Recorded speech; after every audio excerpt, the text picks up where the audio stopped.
Simply giddy with anticipation. Ladies and gentlemen, it is Thursday night, 9 p.m. Eastern. It is the Gossip Pod. Tonight, we're talking about Maura Murray with the Prosecutors podcast. And I'm back in Wormtown. What's going on? I don't know what bigger news there is that we have Brett from the Prosecutors on, a Harvard alum here on the show. And that was big news. And we have a lot to talk about with him. Hopefully, Alice, his cohort, can join. But then we have giant news, which is Tim lost his power in the great storm of 2020 and the great hurricane of 2020. And he had to trek out to Wormtown to do this show. So he is back in the studio, which we haven't been in for months. No joke, months. They're actually returning mail to people because our mailbox is overflowing. I'm actually surprised you're not sitting there in a pile of mail right now.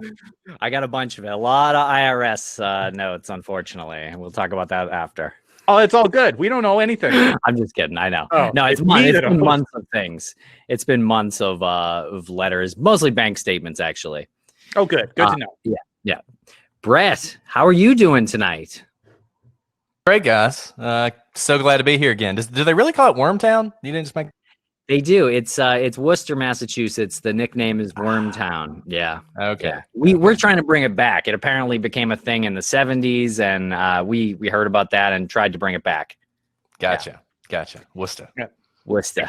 The worm regulates the second largest city in Massachusetts by he's got an iron fist, just one fist, just a single fist, but he swings it hard, and we're on his good side some days, we're on his bad side some days, but overall we have a good relationship. Yeah. Gotcha. I think he missed us. Well, If you are watching this on Facebook, on Twitter, on YouTube, why don't you click the link and come right to getvocal.com, because this is the best place to interact. You can watch it live on Facebook, on Twitter, or on YouTube, but you can't really interact on those sites like you can here on Get Vocal, because there is a whole community of like-minded people. They love what we're doing, and they love each other. And come on in. It's a conversation. It's a wonderful conversation.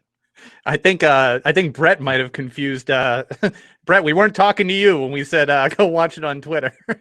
All right, we got disconnected. All right, we're gonna unlock. You're gonna grab. Oh, that's right. It's locked. Okay, unlocked now. Okay, MZ Gags, thank you very much for the V coins. Wow, very appreciative. Grab the very spot. Appreciated. Much appreciative. much appreciated. So we've been doing some Maura Murray episodes lately. Obviously, a two-parter with the Prosecutors podcast just recently aired Monday and Tuesday. Really great two-parter. Such smart people, Brett and Alice, as we were talking before the curtain, Lance.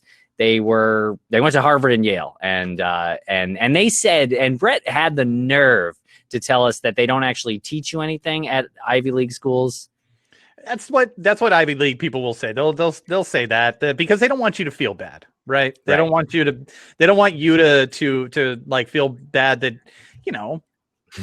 that you went to this community college. Right. Well, my community college education was top notch. Let me tell you, I learned probably more than an Ivy League education there. Definitely, actually. Well, I mean, the School of Hard Knocks is where I got my education, and that's what's made me a cold-hearted son of a bitch. That you are, Lance. Well, tonight is a special night here for us. Not just because I'm back here in Wormtown, but because we want to talk about Maura Murray. And those episodes were with the Prosecutors podcast were pretty compelling. And like we said in the intro, Lance, it kind of they bring like a vibe where it's like safe to talk about things again. It was kind of weird there for a while, and I think a lot of people felt this too out there in the community. It's Alice. How's it going? Alice, what's up? Sorry, I kicked Brett off by accident, so he is actually creating an account to come on. So sorry about that. No worries. You guys, wow! It's like dueling banjos. I know. I'm sorry about that. Oh no, it's all good. No. Yeah, it's it's sort of weird signing up for Get Vocal. I think we had that issue at first too with the same like crawl space name. But yeah, so Alice, we want to talk about Maura Murray tonight, and we were kind of just going over the recent episodes with you and Brett, and how did you think they went? I mean, thank you guys so much for having us. I thought it went great, but I think everyone in the chat room may have some strong thoughts. I know that we may have said some things that were controversial. I think that it was, at least Brett and I have been pretty consistent in our views from our 4 episodes and kind of just expounding upon them with you all. So hopefully I'd love to hear dissenting thoughts. That's what lawyers do. We debate all day long. But what we really appreciated about you guys is we said this, maybe people aren't asking the right questions. And so I think it's great that people are asking different questions and asking them from different views. We all bring different backgrounds to any problem that we may encounter. And so just looking at this chat room, all of these people have different backgrounds and different viewpoints. And if we all ask the same question slightly differently, maybe we'll hit the nail on the head. Totally agree with you. And before we get any deeper on Maura Murray, I just want to point out that we've actually never seen you and Brett in the same room at the same time, and he popped off and then you came on. So I'm almost wondering if you have a Brett mask on the back of your head. Yeah, definitely happening. Okay. I think that's a theory on Reddit, I think. So there he is. It wasn't just me throwing my voice the whole time. Wow. Hey, Brett, they you totally ruined it. They thought that I had a Alice mask as Brett.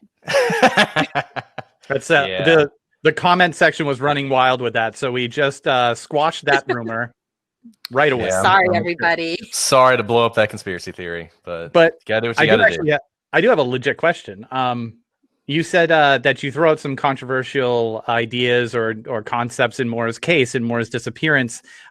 I don't even know if we asked this when we interviewed you, but it's been on my mind since that interview and since reading the dialogue that's been happening on Twitter in the interim. When you first discovered Maura's case, what were your initial thoughts, and how have those developed? Because you're relatively new to Maura's case. So how did you come up with your controversial notions or controversial ideas? Yeah, I mean, I guess we're relatively new to it as podcasters. The first time I heard about her case, honestly, I think I thought the same thing that I kind of think now, though, like I said in our podcast, I changed my mind all the time, which was that she wandered into the woods and never made it out. And then I read James Renner's book. And so then, of course, I was all about the tandem driver. And then I thought, that doesn't really make sense. And so listening to you guys, and then I thought she was murdered. The things I never thought, I never thought that she never left Massachusetts, for instance. I think our most controversial thing is I've never been able to get over the Patrick Vassy stuff. I just can't get past it. So I know a lot of people hate that theory and think it's stupid, but I've just never been able to let it go. And so otherwise, I think our views on Maura Murray are only controversial because they're pretty straightforward. And I think a lot of people don't like straightforward views on Maura Murray or basically any other case. They like the sexy. They like to think there's something deeper, and when it comes to this case, I actually think something weird may have happened, but I think a lot of it is straightforward. Yeah. Sorry. Go ahead. Well, yeah, go ahead if you have some follow up. I was just going to add something else. Yeah, no, sorry. No, sorry. I was just going to add to what Brett was saying is we didn't have kind of a preconceived notion of how the case should come out. And so, I mean, that's technically how you're supposed to practice the law, right? You go where the evidence leads you, where procedure, where rules of evidence lead you. And even if you don't like the answer, that is the answer if in fact you have followed all of the steps, and that's where you end up. And so starting out at the beginning of the podcast, and I think we talk about this, we didn't know where we would end up in terms of our ultimate theory. It kind of changed as we talked about it with each other on the podcast, and we got more information as people were writing in. So we ended up where we thought it was the only way it could end up based on the way we were discussing the case. And, my theory changed between our last episode and our follow-up episodes because we talked to more people. We talked to Julie, and she told us, yeah, Maura would get in the car with somebody. She would hitchhike with somebody. And that was not something I expected. That was the opposite, in fact, of what I had always heard, which was that the opinion of the family is that she wouldn't have gotten into a car and she wouldn't have hitchhiked. And she was when we asked her that, I was shocked. And she said, yeah, I think she would do that. And once I heard that, then the whole, would she have gotten into a car that drove by? If she did that, would it have taken her some time to really weigh that person and decide whether they're dangerous, which goes against the idea that she disappeared so quickly. Once I heard that, even my theory changed then. So I don't think either one of us are set in stone. Yeah, there's some conjecture with that one though, because I think on our panel at CrimeCon, Julie said the opposite. Said that she didn't think Maura would hitchhike just randomly. And I don't know if more information has changed her view on that, but as Alice can confirm, that is not what she told us. Yeah. And not coming from whether she said that or not, because we have no idea. We have just the information that she told us firsthand. But this isn't uncommon. Now, this is a pretty distinct fact, but we see all the time in our jobs, witnesses contradict themselves all the time, especially when there are years in between their statements. Now, this is a little bit different because it's such a distinctive fact. It's not something like, it was raining versus it was misting. It's, whether she would hitchhike or not. So I don't know what to say about that, except based on the best information we have, we only know what she told us. Yeah, maybe she's given it some more thought. I know as we all kind of said, things, our opinions do change, and sometimes I know for me, it's just from rattling things around in my head without talking to anyone. They do help when you talk to people, and especially Lance, and bounce them off people like you guys are friends, But maybe that's just a random inconsistency. Obviously, we don't think Julie's is shady or anything like that. It's obviously some kind of misspeak, or she changed her mind somewhere along the way. And I'll say this about Julie. They were obviously very close, and I think everybody would agree about that. But from talking to Julie, she was in the military. She'd been stationed in Korea recently. She'd only recently gotten back to the United States. There were a lot of things going on in Maura's life that Julie didn't know about. Julie didn't know about the credit card stuff.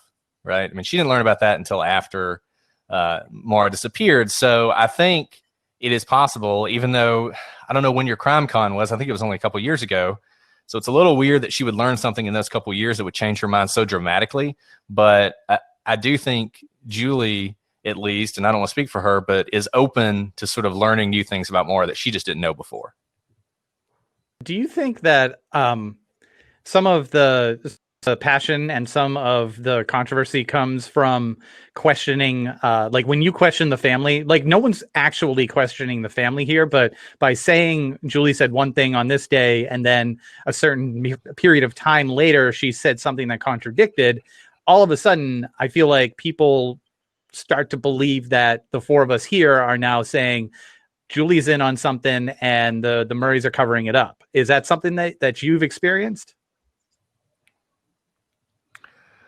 Well, look, the thing I always try and remember, and I don't want to speak for Alice, but I'm pretty sure she's in the same boat. The Murrays are victims in this too, right? It's not just Maura. Maura's not the only victim here. So I think you should be respectful of them, and you should, trying to take into account their feelings. But as I said, the last time we were all together, and they'll say, Julie will say, look at everybody, right? She'll say that. And I think we have to put that into action. You do have to question everything. Now, I think you can very quickly move past the family and all this.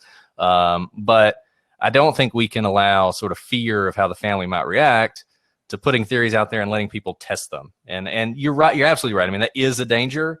I think if it comes from a place of wanting to respect victims, that's a good thing, but we just can't let it sort of override our impulse to look deeper. And I'm gonna ask kind of a question that's going to come off as sounding like being that conspiratorial person. But why would you say that the Murrays are the victims? Why can you so confidently say that the Murrays are the victims? Just objectively, when we define victims, so there are, sorry to sound like a lawyer. There are victim statutes. And here, the victim we know is Maura. She is missing. Her family, because of her, is also a victim. Her father has lost a daughter. Her siblings have lost a sibling. And so they are considered the victims. And we have no evidence that they had anything to do with her. We know that Julie was not even in the United States at the time. Her father was not, from any of the evidence that we have, on that road with her. And so he did not, actually cause what happened right there. Now, whatever the theories are in terms of what he knew, that may be something else. But Maura is the victim, and kind of by extension, so is her family. And I mean, just look at they are her representatives, right, in the media, because Maura's not here to speak for herself, and so they are the ones who have to answer for her, who have to defend her. And this is happening just as much to them as it did to Maura as well. Yeah, I totally get it. I certainly wasn't saying that they are responsible for Maura's disappearance. And I do understand that they're secondary victims in every case, in every unsolved murder, and any cold case. I'm starting to wonder sometimes how fast, not just with this particular case, but how fast people automatically go to, well, the family, they're also victims, and it sort of takes some of the focus off of something that might be there. And I'm not speaking specifically about Maura's family. I'm not speaking specifically about the Murrays. But since the beginning of this, since Tim and I have started looking into this, it's always been, you have to treat them a certain way. And I get it. Like, I really do. Is that the case with every single family? Like, what if certain families are just bad? Well, I mean, let me say this. I think just generally, number one, generally speaking, the people closest to you are the ones who are most likely to murder you. So you do always have to think about that, right? I don't think we have that situation here. Generally speaking, though, I think actually you make a really good point. And that's that you do have to be careful about family, and you do have to be careful about other victims. And we see this in case after case after case. Alice and I are doing the Ray Rivera case right now on Prosecutors Pod. And Allison, who everybody's seen on Unsolved Mysteries, she has a very firm view of what happened, and that view can actually be detrimental to getting to the truth. We did There's Something Wrong with Aunt Diane, where Diane Schuler drove drunk and high the wrong way on a road and killed 8 people, and her family has spent years trying to prove that she wasn't responsible for that. She was responsible for that. So to the extent you're saying that, just because somebody's family and just because they're victims means you have to accede to their demands or do whatever they say, or no matter what, don't offend them. I agree with you 100%. Yeah, but we're not saying that about the Murrays, to be clear. Oh, I am 100%. No, I'm not. No, I'm not. I'm kidding. It's a fair question. I mean, we've worked with, a lot of families at this point, and everyone's different, So I mean, it's a question that, and you guys have more experience than we do, in that realm. Yeah, and also I just want to say, justice for DJ. Amanda is here, and her brother is she lost her brother. Her brother, technically, I guess, was a victim of suicide, but he was murdered, and she's saying she feels like a victim. I see her, like we've spoken to her, we know her, and I would never think that about someone like her, And I'm not saying that I would think it about someone from, like, on the Murray's family, but they're like, you use the Aunt Diane story. That is a crazy story. Is it Aunt Diane? Diane, right? Yeah. Mm-hmm. That is a crazy story. And you see the rest of the family just like full throttle. She was not responsible, but it's like, no, I mean, there's tests that have been done on her. Like she was. That's a huge difference. Well, and in the chat, Pelfrey the dog has made a point where even in this case, we see the problems that can come from family. And I know Fred regrets it deeply, and I've heard him say on interviews that he regrets it deeply. But the fact that one of the first things Fred said about Maura was that she may have done the old squaw walk, she may have killed herself. I mean, that certainly affected the way the police looked at this case. I don't think it means that no one looked for Maura. I don't think it means they assumed she killed herself, but it certainly affected the way they looked at it. And it probably meant they didn't look as hard. And it certainly meant that they went in thinking we got a suicide here. You know, we're going to find this girl's dead body a mile in the woods, you know, with a bottle of vodka and sleeping pills or whatever. So, I mean, you're right. There is a danger there, and you just have to be careful about it. Yeah. And when we talk about Maura's state of mind, I feel like I don't know, I want to say we gloss over this, but I was looking at some footage that we shot, Lance, from Amherst, Massachusetts, back in 2015, just last week, and looking at that intersection again where Maura crashed her car at 3:30 a.m. and it's a T-shaped intersection. It's like, I don't know what happened there. I mean, it makes me really sad to think about. I mean, I remember we once said, oh, maybe she fell asleep from the dorm, but it's like right there, you know. It's like, God, you could throw a stone from the dorm to that spot. Like, she didn't fall asleep. Like, what happened there? Was she, how upset was she, and why? Like, she drove straight into the guardrail. She didn't turn her wheel, you know. Maybe she turned it a little bit, but what happened? Well, and I think that's, as we talked about, sort of going back and starting at the beginning, and I think there's a lot of people on the internet doing that. We've been involved in a 25,000 tweet Twitter thread about this. Sort of thinking about these things again critically. Everybody's thought about that accident and what it meant to Maura and what it meant totaling. Excuse me. I know that's an issue for some people. Really damaging her dad's car, and how that might have affected her. But I think you're absolutely right. Why did she get in that situation in the first place? I've always assumed it was alcohol, but I will tell you, after hearing about that message from Kate and thinking about the fact that she went off with some guy. A lot of people have raised the possibility that she was assaulted. That would make sense as to why she was so upset and why she felt like she needed to go and see her father as soon as possible. Yeah. And, one thing that we really, when we were doing the podcast, we looked at the timeline very intensely, right? Timeline, not just in terms of the crash that led to her disappearance, but the days leading up to it. And I think Brett notes in the episodes, it's really interesting. Maura doesn't seem to sleep for days before she goes missing. So something's happening. I assume she is someone who sleeps typically. So I don't think that crash at 3:30 in the morning was necessarily one event that she was just upset then. It seemed like there were days of stress leading up to it. And I agree with how do you T-bone something like that, something that seems so obvious, which is why we spent and you guys have spent so much time questioning what was going on in her mind leading up to her going up to New Hampshire. We've been talking about the party, and she left the party, and maybe she was drunk, which caused her to go straight through that T intersection and hit the guardrail. But James Renner talked to the police officer who arrived at the scene, and the police officer, and James was a bit dramatic when he said, yeah, he hung up on me. He probably hung up on him. But the police officer said, when James asked him, why didn't you arrest her for drunk driving? He said she wasn't drunk. And I lean towards a police officer arriving right outside of UMass Amherst. If he saw a young woman like Maura with a car that was damaged like that, and she was drunk, he would have either taken her in or he would have taken her back to her dorm.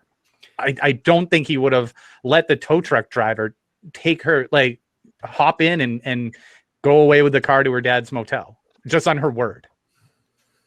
I mean, he has a strong incentive to say that right now. I mean, I'm just the officer.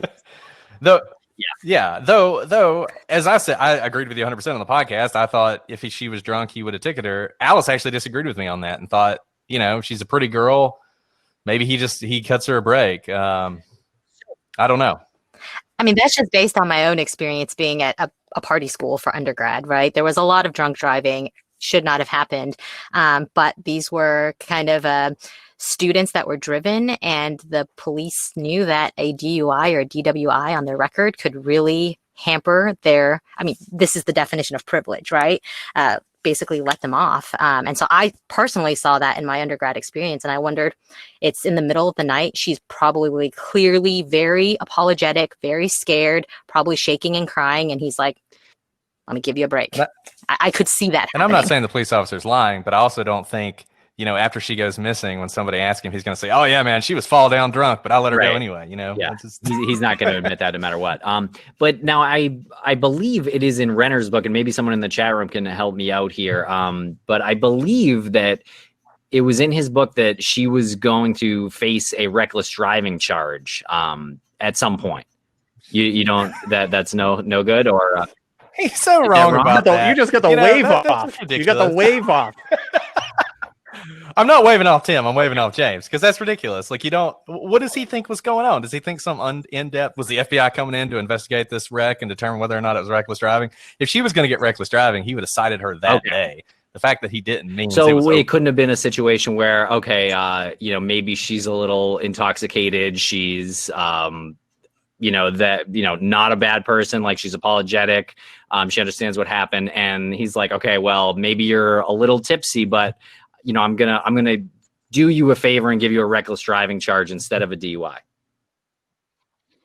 He may have done that, but he would have given her the reckless driving charge. When I was, during my illustrious career prosecuting tickets, the way it would work, where I was if they actually gave a ticket for every wreck. If you got in a wreck, you got a operating vehicle not under control, and that was what they did as sort of a placeholder for exactly the kind of situation you're talking about.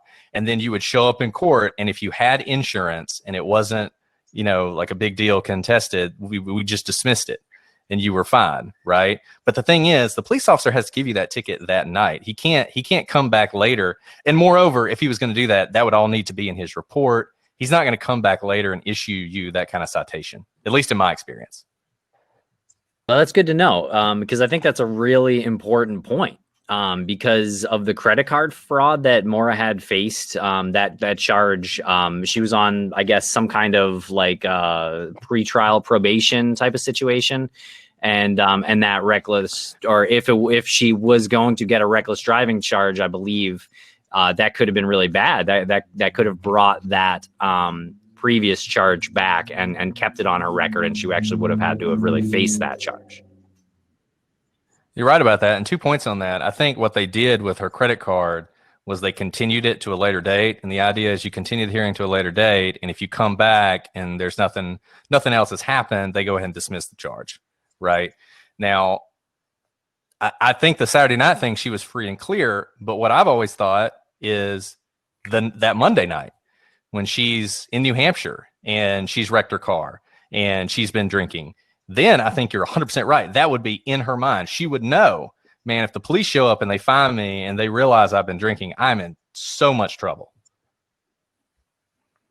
And like we said, not only does she know she's been drinking, alcohol is kind of splattered all over the car. So even if she had not been drinking, someone who walked up to it probably could have seen the wine splashed up, could smell the wine if it had been splashed around, and to automatically assume that she'd been drinking. And she could think, I'm going to be in a world of hurt.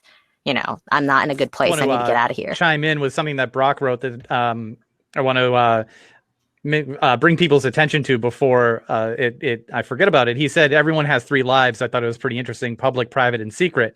And there's a difference between a private life and a secret life, because a private life is something that you do personally outside of maybe your work. So your podcast could be your private life. This is what I do in my private life outside of being a prosecutor. But then there's the secret life. And I think it doesn't just apply to Maura in this case. It applies to the police officer that stopped her that night. And, that was kind of my question, which was, why would somebody say, had she been drinking, I would have arrested her? So then we flush out those ideas. And this is all inspired by what you said, Alice, which is, maybe we're not asking the right questions, and maybe we should stop being afraid of sounding like we're asking a dumb question, because then you can flush it out and you never know what might happen. And Maura's secret life is none of our business. But it does lead to, it's almost like we've forced it to be our business, right? Because it will probably lead to why she was going up there in the first place. Is that something you agree with? Yeah, I do, actually. And that's why I've always thought what happened in UMass matters. That's why I've always disagreed with her father on that. One thing, The thing that's always struck me as strange, and there was some discussion about this on Reddit today, and there's been discussion about this on Twitter, is the fact that it seems like her family was looking for her, and her boyfriend and his family were looking for her, but it doesn't seem like, it doesn't seem like the track team took some time off to go up there and look in the woods for her. It doesn't seem like her friends took weekends to drive up and see if they could find her. And I think Maura's life at UMass is interesting beyond just a few events we know about. What kind of life did she have? I mean, did she have any real friends? Was she a really isolated person? Was she a sad person? These are all things that I think would be interesting to know as well. And I feel like we just don't have a very deep understanding of who Maura was or what she was going through at the time. Yeah, this is a great point. We've had this conversation recently, and we're like, Maura was carpooling to clinicals. How have we never heard from someone who was in that carpool? How is that possible that we have not heard from Kate or Sarah or anybody on the track team besides Erin Larkin, who God knows what's going on with what she does, honestly. I mean, if you were on the track team and you had no idea who Maura Murray was, but she went missing, wouldn't you want to go look for her? I mean, just out of sort of camaraderie with your track team, or if you were in the nursing program, wouldn't you want to go look for her? If something like that happened to somebody in your orbit, like if somebody in the court where we worked, husband died, right? We would send them a card. Right? We would send a card, even if we didn't know them. It's just, it strikes me as strange. And maybe I'm completely wrong about this. Maybe they all did go up there. Maybe the track team did a grid search of the woods. I don't know. But it certainly seems like none of that happened. And that's always been something that has just rubbed me the wrong way. On that, you have Maura's boyfriend at the time, Bill, who jumped through flaming hoops to get out of being at Fort Sill, right? He jumped through hoops. There's no way. I mean, we've talked to him. We've talked to other people who have experience with this. His girlfriend, not his fiance, not his wife, not his sister, not his mother. His girlfriend is missing for like a day. I mean, you could probably say your girlfriend's been missing for like hours, and it's an emergency for you to get out of here. You're a cadet here. Like you have a responsibility here. He had to personally call his superiors, and he was calling. I'm not throwing shade at Bill. I'm saying what he did to get out of there was impressive. To get out of being at Fort Sill to go look for his girlfriend who had only been missing for slightly longer than a day, and he's calling Kate. We've seen the phone records. Like he's calling her friends, calling dorms, calling cell phones. How are they not up there looking? Like how, and maybe they were, and we just don't know. But where did they go? Where did all of these people go? Why, everyone's talking about having to, we're all in this for Maura's memory and for the family and to bring closure. We're fucking strangers to the whole thing. And you have people who are right in the middle of it, who are silent. Like, what is going on? I think that, yes, exactly. Where is everybody? No, I was thinking exactly that today. Like right now, there's all these people who want to find out what happened to Maura, and we're all people who never knew her, never met her. But the people who should have wanted to find her right then, and maybe could have made a difference very early on, it doesn't seem like they had any interest in finding her. And I don't understand that. I don't understand that. And I mean, I don't have any answers for you. Nobody does, because to this day, these people refuse to talk. And I don't think we can just blame James Renner for that. It wasn't James Renner's fault that Kate apparently was not up in New Hampshire looking for Maura. Whatever Kate may blame James Renner for now. And I have no answer for. I mean, look, I know the conspiracy folks, and they know who they are, don't like me because they think I'm not very conspiracy oriented. But the way the friends acted is enough to have me like down the I know what you did last summer road where anything is possible. So like the non-conspiratorial reason, and I completely agree with you guys. I mean, I have talked about how, friend of a friend of a friend, something happens to them and I'm so deeply affected, and I want to join GoFundMe's and whatnot. But my one thought is, why is no one talking about her? Why did no one go up there? And maybe it's because those who were supposed to be closest to her, whether it be the track team, whether it be the nursing school, maybe felt guilty that they didn't know more about her. And I don't think it's necessarily the friends or the classmates or the track teammates' fault. But when you're supposed to know more about someone and you don't, you start to question if it's you. But in this case, it kind of seems like it's on Maura's end, that for some reason she has kept her secret life. All of our secret lives are different varying degrees of secret, right? I think Maura's secret life was very, very, very secret. And maybe when this all exploded into the news, onto campus news, maybe those who were supposed to be close to her thought, geez, is it me? Is something wrong with me that I was on a track team with her, that I shared a car with her every Monday to go to clinicals, and I don't know more about her beyond her name and maybe that she has a couple siblings. And there may be some guilt coming from their end at the beginning when they didn't realize that they were not alone, that in fact, everyone felt the same thing. No, but that's still a story to tell, and I really like what you said on the episode with us recently, Alice. You were talking about how there's a lot of mysteries here. And if everyone puts out what they know, maybe some of these dots can actually be connected, because there's too many mysteries for them to all actually be part of the mystery. It doesn't make sense. Sorry, getting a little fired up. Yeah. You're right. I mean, could it simply be that and I'm just playing devil's advocate, but you said maybe Maura's secrets are her secret life is so secret that maybe she just had such a secret life, right? Or could it be what are your feelings on it being the other way? Like maybe it was just a mundane life and she didn't stand out and she didn't do anything that was noteworthy in the time that she spent at UMass that separated her from other people. But maybe that's the case. It's hard for me not to jump down your throat on this one. She was extraordinary. She was incredible. She set records. Sorry, she said not so much in college. Yeah, but sorry, just track records at UMass. Not at UMass, no. Right. That's what I meant. Like maybe her existence at UMass was so mundane in a college that has thousands of people. Maybe someone says at one time, oh, well, Kate was her closest friend, but you're talking about it being relative. Like Kate was her closest friend because she ran with her on the track team for a little bit. Maybe that's the case. Maybe there isn't something so, eyes wide shut about everything. And her track time probably went down because she was smoking all those cigarettes, I mean, who knows? It's certainly the case. Maura, she transferred into UMass. I'm sure that was a difficult situation. She transferred into the track team. I'm sure that was a difficult situation. And I don't know. I mean, I've heard people say that Maura was really happy at UMass.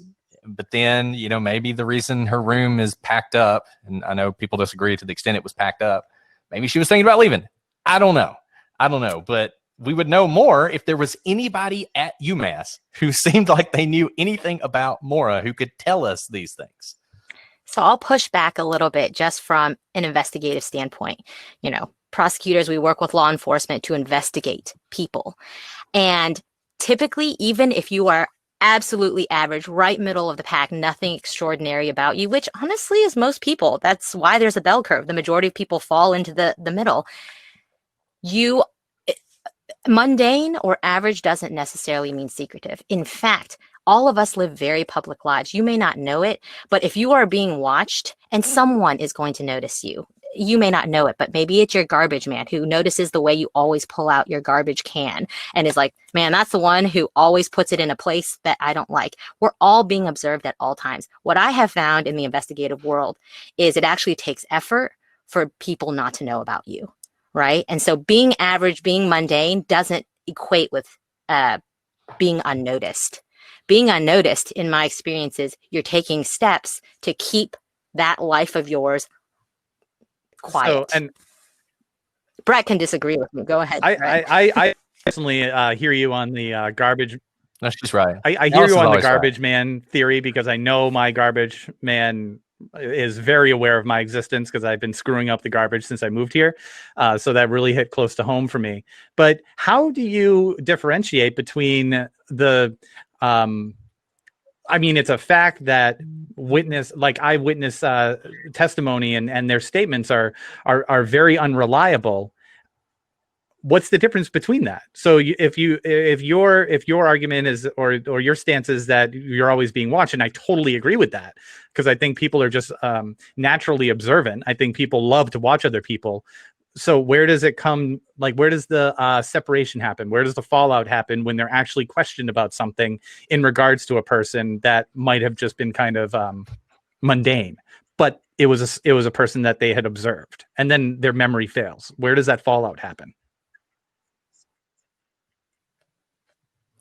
Well, I mean, number one, what should have happened in this case, and I have no idea if it happened because we don't have the reports. The police should have canvassed UMass. They should have talked to every single person at UMass. They should have talked to the garbage people at UMass. They should have found out everything they could about Maura.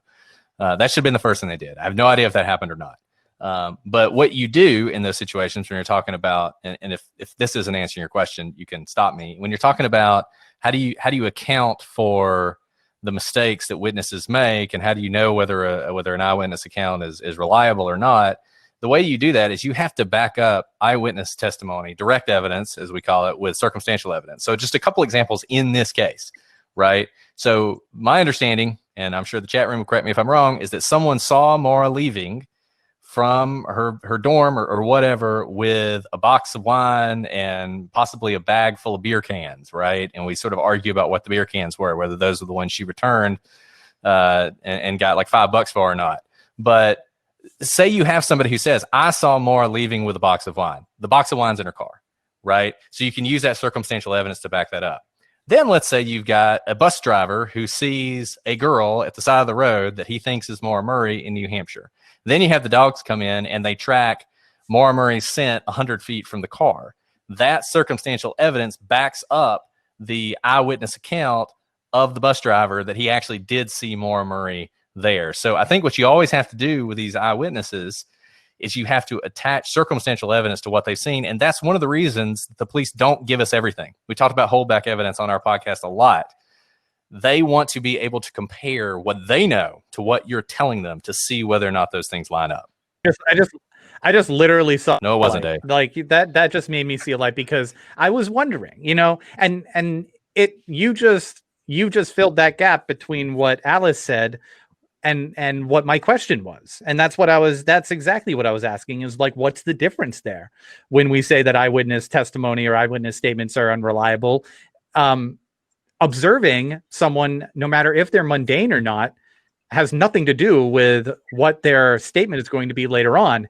And perhaps, as Alice said, perhaps they feel bad because they've been observing this person and not really realizing anything about this person, not really understanding this person, just simply observing it. And maybe they do feel bad, and that's why they don't talk about it, because, man, I was hanging out with this person. I was running track with this person.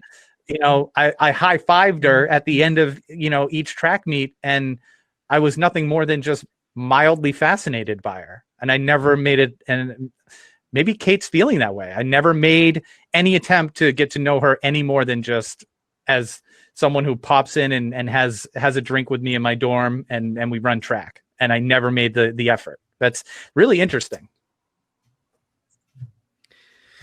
Well, what do you guys? I noticed the Twitter conversation has been very, very active over the past couple weeks. Anyone care to discuss how that's going? Any notable topics that anyone wants to bring up? And let me just say really quick before we get started, there are a lot of people who are in this chat room who deserve a box. Would someone like my box? I'll come back later, but I would like some additional thoughts on this. I'm going to leave this box. Someone should grab it. Box. Wow. There you go. I said that I would leave my box. She hasn't failed. She bailed. Well, I will say this about the Twitter conversation. While someone from the Twitter conversation is trying to decide whether or not to grab the spot, I think the Twitter conversation is great. And I'll tell you why. There are people in that Twitter conversation, including Braun, who just jumped in, who are new to this case. Hello, Braun, who are new to this case and are learning stuff for the first time and are trying to sort of figure things out. And I think that's absolutely great because, as we've talked about before, in cold cases, that's the way you reach some sort of conclusion. We've all been thinking about this case for a long time. We have our inherent biases. It's hard for us to see through those biases, but new people with fresh eyes might be able to see things in a fresh way. And so while I don't agree with everything that's been said on the Twitter feed, and I've made that clear on the Twitter feed, it is really good to have those views, and I think it does bring out Well, welcome, Braun. How are you, Braun? Thanks. Oh, yeah, I'm absolutely exhausted today, thanks. What time is I've it? been up night, actually dealing with my Twitter having been hacked. So That's right. So, Yeah, so tell us a little bit about what happened. shall we just observe that there's been quite a bit of hacking going on, and it's definitely related to the case and to, oh, excuse my dog there. Yep, hi Chino. It's a beautiful dog. You just want to be in the frame there. Related. Yeah, while Braun's dealing with that, actually, I got an email from Twitter that said someone was trying to change my password. Yeah, so this I was guess that's something happened that to me, really, for us anyway, hit a fever pitch maybe a couple of months ago and has really kind of calmed down as far as we knew. And really, it seemed like the vitriol in the community really kind of calmed down.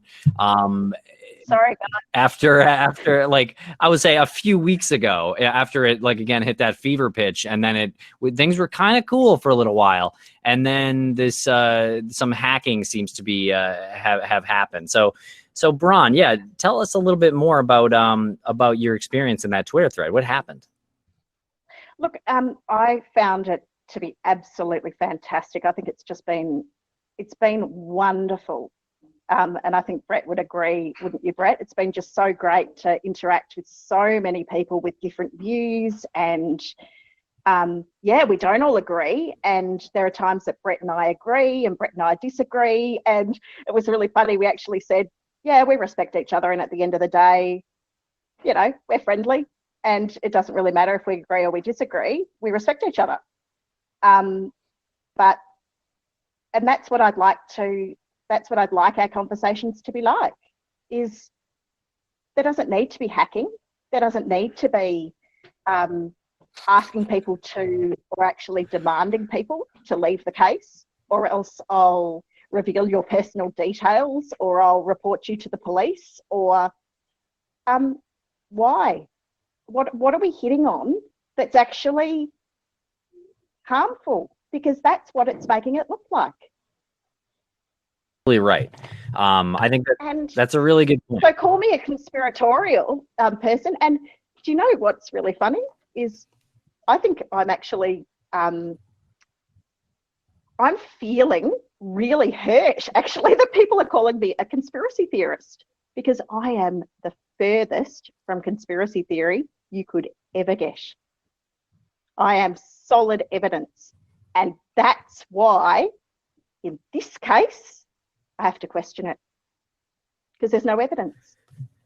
Yeah, I think it's fair to question. Again, I mean, things were pretty calm there for a while, any crazy hacking going on, and then things started getting a little upset. You know, things started being a little contentious again, and then this hacking bullshit started up again. And you're right. So you're absolutely right. It does feel like we're pushing in the right direction, or the community is pushing in the right direction when people are throwing fits and hacking and all this stupid shit. So yeah, absolutely. And what I would say to people is, if you're going to hack and you're going to threaten, it just encourages people to go that direction. So either we're on the right track or we're on the wrong track. You know, but whatever it is, it's actually very distracting. So the reason I'm so tired is I've been consulting with IT experts for how we can actually up our security individually, so that we can avoid being hacked and avoid these issues, so that we can stay safe individually and actually have these conversations without compromising our personal details, because I think it's really important that we're able to have these conversations. No, I agree 100%. I don't really understand. I don't understand why people, I just don't get it. I don't really understand why people get angry. I don't understand why people hack other people. I don't understand why people try and shut down various routes of inquiry. I mean, the thing is, so one sort of deficit that Alice and I have is we look at this through the lens of sort of our jobs and our experience and the way we do things, right? And I think that's a good thing to the extent that it maybe brings a different view. However, one of the things that we're trying to do, and one of the things the police are always trying to do, is eliminate possibilities because we have limited time and limited resources. And the great thing about this community is we don't have limited resources. We have unlimited resources. So if somebody wants to spend all their time thinking about whether or not Maura ever even left Massachusetts, or whether, you know, the Saturn was ever even in Massachusetts or whatever, go for it, right? Like, then it's actually incredibly valuable to the investigation, to be honest, because what it does is it brings that part of the investigation to its closure, whereas you wouldn't normally be able to do that. As a whole community, we can, and that's what I see the value in not shutting down parts of the conversation. Sorry that I'm moving, I'm actually holding my phone. If we actually keep all the bits of the conversation open, people can investigate all the different avenues, and we can actually get really rich data and really rich information and be able to say, oh, look, I don't think there is anything there. And we can say that with certainty because we've actually investigated really deeply. And that's, I mean, I could be completely wrong. I mean, I think it's worth a shot. Oh, no. What you're bringing to the table is great. I think, you know, you said you could be wrong or you could be right. The thing is, you know, it's gone so long without an answer, and a lot of people have invested a lot of their lives in this. And these people aren't related to the Murrays. They're not related to Maura. And like yourself, you are in another country. It's probably like Saturday where you are right now. I have no idea how far away you are. But no, it's almost midday Friday. We're time traveling right now.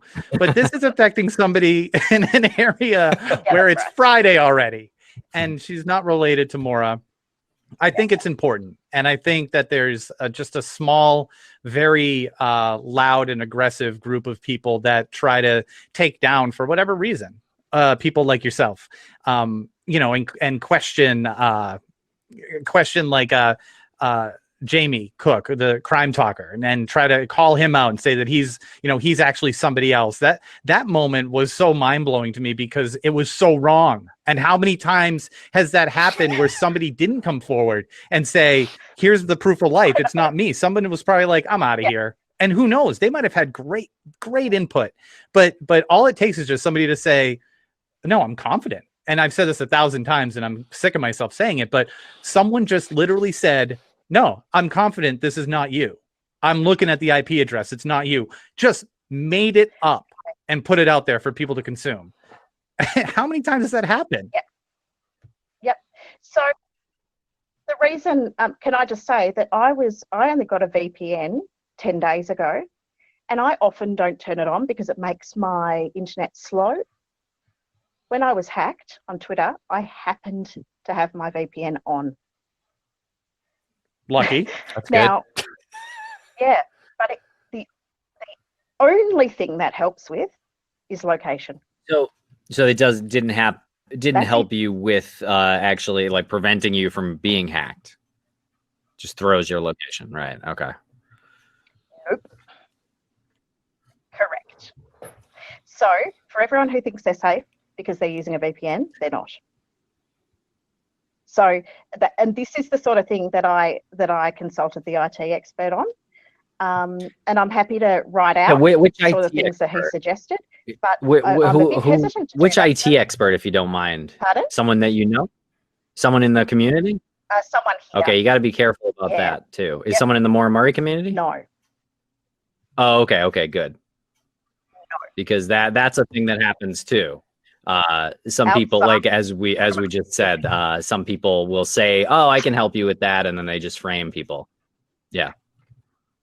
Exactly. Because I started to get odd messages about my Chrome browser and wanting me to click to reinstall Chrome while I was using Chrome. And that's when I got very suspicious. So at that point, I closed everything down and made lots of inquiries. Well, Alden Olson has started posting on our YouTube. Yeah, that's an honor. That means you've made it. But a hacker, he's not a hacker though. What I wanted to say though, the reason there is so much of this, oh, are you this person and are you that person and are you that person, is because people do use different usernames across the different platforms, and there are dummy accounts set up. So can I suggest to people that the first thing you do when you go to follow an account, and to be honest, you podcasters need to be doing this too, because one of the actually 3-4 of the dummy accounts that I blocked last night, Brett, I think you were following them. So you need to go through your follower list and just have a look, or Brett or Alice, one of you, and check how many people are following them. If there's only 3 people and they're all from exactly the same group, and that person has only just joined Twitter, have a think about whether that might be someone else's account or a dummy account, because it was really obvious, like really obvious. And then I had about 150 people that I saw some of those English. tweets. So you got followed by 150 people immediately by dummy accounts from other countries, or maybe not dummy accounts.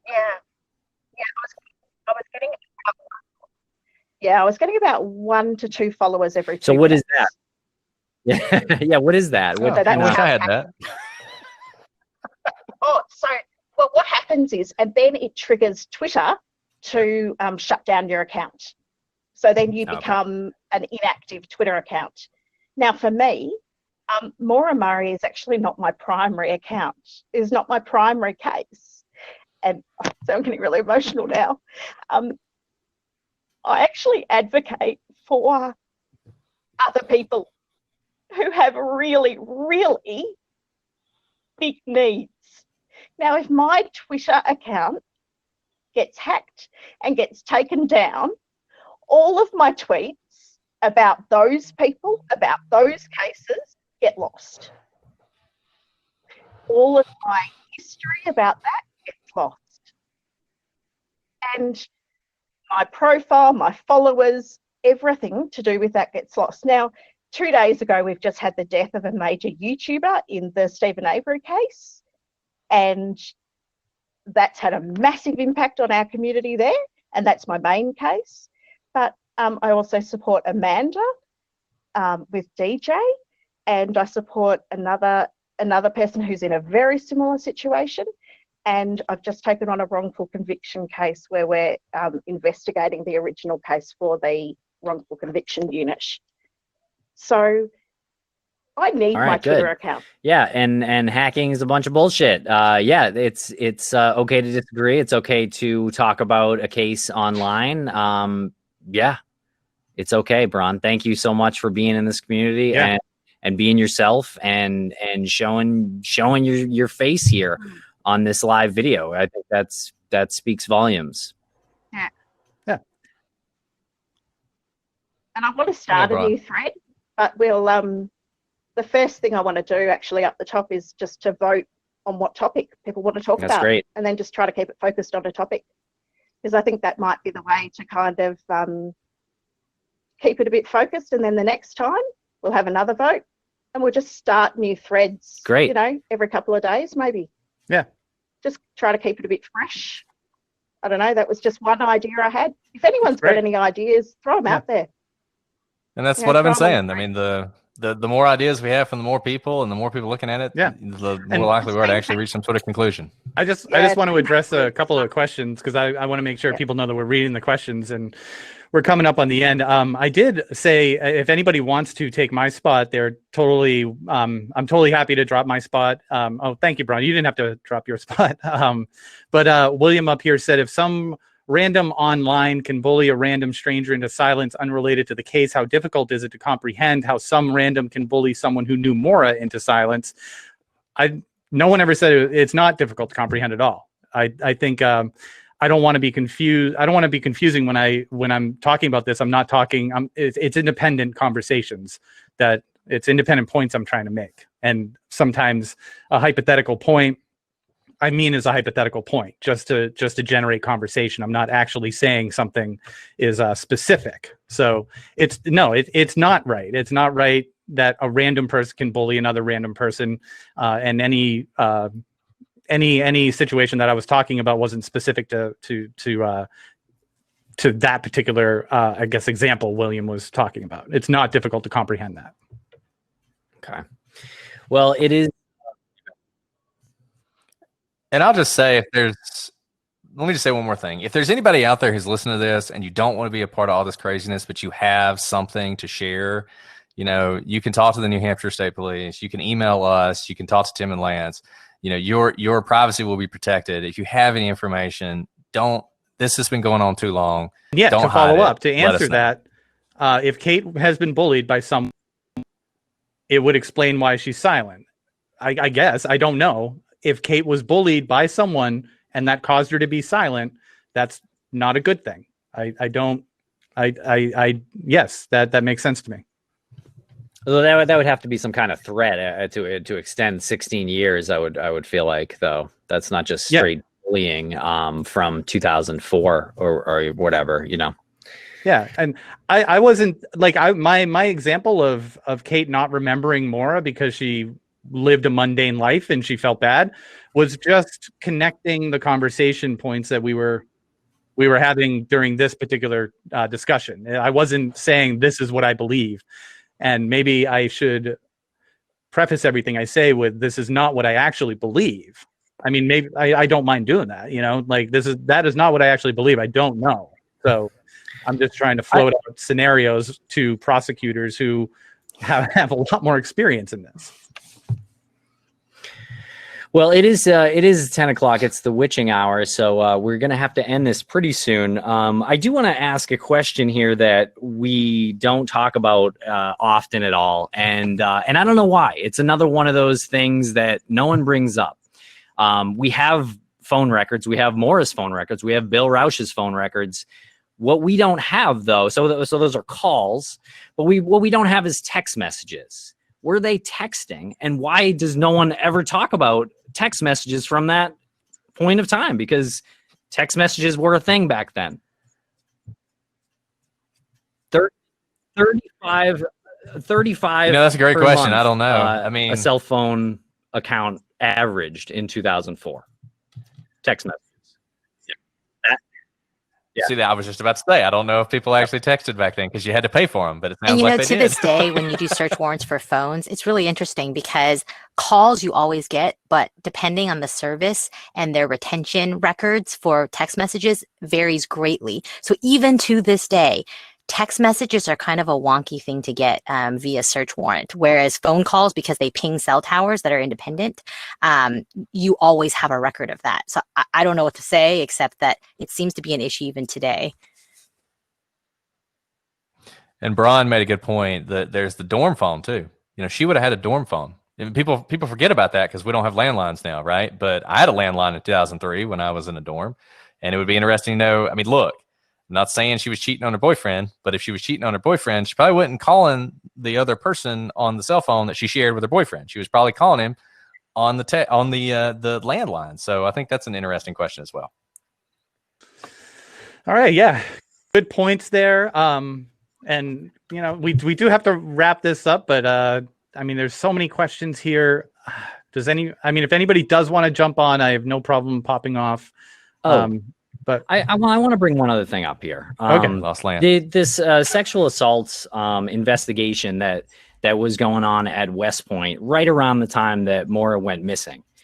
And I think it's really interesting because I know we talk about Patrick Vassie, we talk about maybe something happened that night, maybe Maura hooked up with someone, cheated on Bill. God knows, maybe Bill and Aaron Bill and misspeak. Bill and Maura even broke up one of those nights. I mean, you could look at the phone records and say there could have been a hang up there and then a callback. But another thing we don't talk about a lot is that West Point investigation. And what if that was something that Maura was ensnared in and she had been assaulted and was going to have to discuss this at some point? When we talked about her friends, another thing that I've never heard any friends of hers from West Point, right? Talk about her time at West Point and talk about that. I mean, look, it's complete speculation what you're saying, but I mean, if you just want to follow that trail, if something happened to Maura at West Point, you could sort of imagine that being based on what her parents or what her father has said and her sister has said and everything. I mean, it seems like Maura is this perfect person in high school and everything's great. And then she goes to West Point, and at some point she's absolutely miserable in West Point, right? Now, maybe that's just because she didn't like West Point. Totally possible. They would kill me. I would just die. I wouldn't even make it through like a week, right? I totally understand that. But maybe something did happen. And maybe that's why she, did the thing where she stole the makeup or whatever. And maybe that was a big inflection point. And who knows if that did happen and she left West Point to get away from it, then maybe if she was assaulted on the Saturday night or whatever. I mean, like I said, this is all speculation, but you can easily construct sort of a path that takes you exactly where you're suggesting. And once again, I just think we need more people who knew Maura at the time to talk about her and to talk about her life and what she was going through and what that secret life consisted of. And I will point out that I find the the fact that there's silence coming from West Point even more confusing than UMass. UMass I can almost understand. She was a transfer. She was injured, not running, the semester on the track team. But West Point, not only does she have her own network, she has her sister's network, right? And so there's kind of two groups of people that should know her. And as far as we can tell, Julie seemed to really like West Point, flourish there, do well, probably had friends. And if you have a friend there, you may know their sister. And it seems strange to me that with all those networks at West Point, we don't know anything. I also think it's a little weird, just look at the timing, and please correct me if I'm wrong, but we do have to get out of here pretty soon. But I'm pretty sure that Maura left West Point with her boyfriend at the time, Bill. I think he had a semester to go before he graduated. She left mid-year, and he had a semester to go before graduating.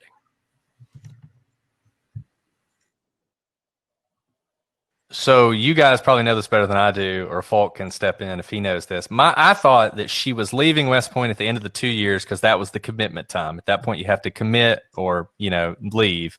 But that her transfer to UMass had not gone through, and so she was sort of stuck at West Point for a little while the transfer was working it out.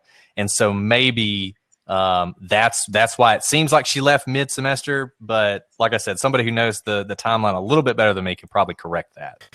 Yeah, we'd have to take another look at that, take a deeper look at that. I'm not 100% sure, but it just seemed a little weird to me with the timing after, looking back at some of this stuff. There was a comment here that I'm scrolling through. I can't seem to find it, but yeah, William said Rob and Christine McDonald knew more at West Point. You should ask them. I think they were involved in the search. I think he's referring to Maura's a change in demeanor, I guess, Brett, that you had mentioned.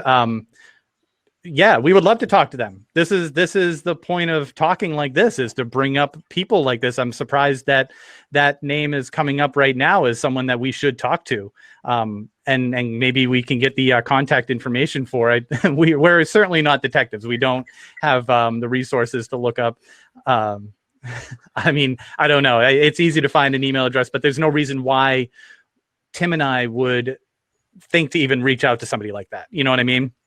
So if they are people to reach out to like that, we'd love to. I mean, we'd absolutely love to. Here's the thing. If you had known somebody and they disappeared and it became this huge mystery, I mean, you would still talk about them to this day, right? You'd still talk about, yeah, you remember that girl we knew at West Point and she was really sweet and then she vanished in the thin air, right? I mean, these people remember her. There are hundreds of people out there who remember Maura before she went missing, who have never talked about this, who've never spoken in this case. And if we could talk to those people, maybe we wouldn't learn anything. But I think knowing a little bit more about her and what she was going through, going to what Tim said, I mean, what's going on at West Point, what's going on at UMass, all that would be so valuable. Absolutely. Well, everybody. Well, there's another comment. Aaron said, "Not if it implicates you in a murder." I don't know if she's talking. I don't know if that's I think we should respond to what you're saying, Brett. I don't know what she's talking about. I think she's about one comment away from blocking her. But go ahead. I mean, if this is a grand conspiracy in the military and Massachusetts and UMass to murder Maura Murray, I mean, this is a bigger story than we all thought. I know. I don't know. I'm at a loss. I mean, I understand that Kate's name. I understand her family. James Renner wrote about it, like that. It's not right what he did. Like he does do that. We've always said that he flies. He flies too close to the sun at times. Sometimes right into the sun. But yeah, right. So I mean, I get it. She didn't come. She came out. She hasn't come out because her family was attacked by James Renner. I get that. And Brett, you're saying, if someone you knew went missing, you would always talk about it. You'd say, what about this person that went missing? So where's the balance there? Like, I don't want to talk about my missing friend because someone might attack my family, or I just stay silent so that everyone can just sit there and like work themselves into a frenzy. And I'll just say this about, if anybody's ever worked with the press, good journalists are jerks. I mean, they are. That there are not nice, friendly people who are reporting. I mean, I hate to say that. That's probably not. That's a little too far, right? But most reporters are jerks. They're really persistent. They're really annoying, and that's how they get the information they get. And so, yeah, I get it. James Renner is a jerk. I think James Renner would tell you he's a jerk. But I just don't think we can say that James Renner is the reason. Very convenient for people to say that, I would say. I mean, really, really though. I mean, come on. Well, I mean, William, if you want to hop on, I'll hop off. No, because it's hard to keep up with the conversation. It's time to go. It's time to go. It's already 10 past. It's 11 past. Hey, we'll stay all night. Yeah. Hey, I love James Renner. You guys need to lay off. I'm not attacking James Renner. I'm telling you, James Renner would tell you that he's a bulldog. That's how he gets the stories he gets. He goes to people's houses that he thinks murdered people and knocks on their front door. You don't like the term jerk, we'll say persistent. Lawyers are persistent, investigators are persistent, journalists are persistent. We unfortunately know too much about that. Well, this has been a roller coaster. Go ahead. It's been a roller coaster. I'm almost expecting, Tim, a little man in a crushed red velvet suit to start dancing behind you. What? Twin Peaks reference. Oh, stop it, Michelle. Shit. Hey, I got it. Stop. I promised. If you said that you wanted to come on, I would have popped off. I promise. I would have. Well, there's plenty of time. We do this every Thursday night, 9 p.m. Eastern, and we're already about 12 minutes over time tonight. So we will be back again soon, next week, in fact, and maybe midweek, who knows. But thank you everybody in the chat room for joining, and thank you so much to Brett and Alice from the Prosecutors podcast for joining us here tonight. This has been a great conversation, and the conversation we had on the air was great. And so we wish you the best of luck with your podcast, and we need to have you back on because we feel these conversations are very valuable. Anytime. Yeah, thanks, guys. Thanks everybody in the chat room. Till next week.